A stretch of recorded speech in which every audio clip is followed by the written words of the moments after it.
Sino nga po ba ang magbabayad ng kasalanan? Ayaw po ng sino man ang mamatay at magdusa ng walang katapusan sa impyerno. Sinisikap po ng tao na gumawa ng mabuti upang makabayad at magligtas sa walang hanggang kaparusahan.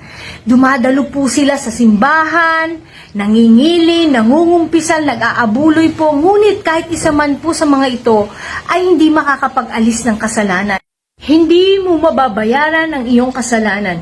Ang ginagawa pong pagpapakabuti ng tao ay hindi po makakapag-alis ng kanyang kasalanan sapagkat ito ay isa lamang maruming basahan sa harapan ng Diyos. Sabi po sa Isaiah 64:6, lahat naming katwiran ay naging parang maruming basahan. Ang kaligtasan po ay isang kaloob ng Diyos.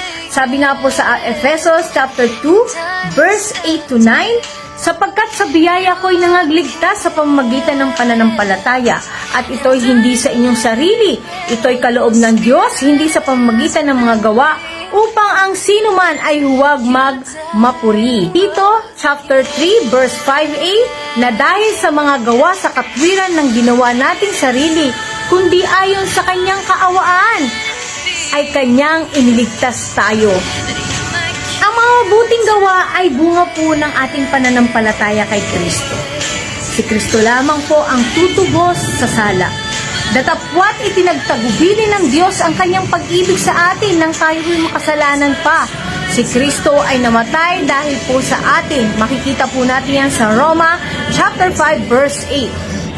Ang walang dungis na kordero po ng Diyos ang naging kabayaran po para sa ating mga kasalanan.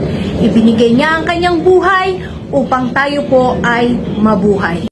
Thank you and God bless.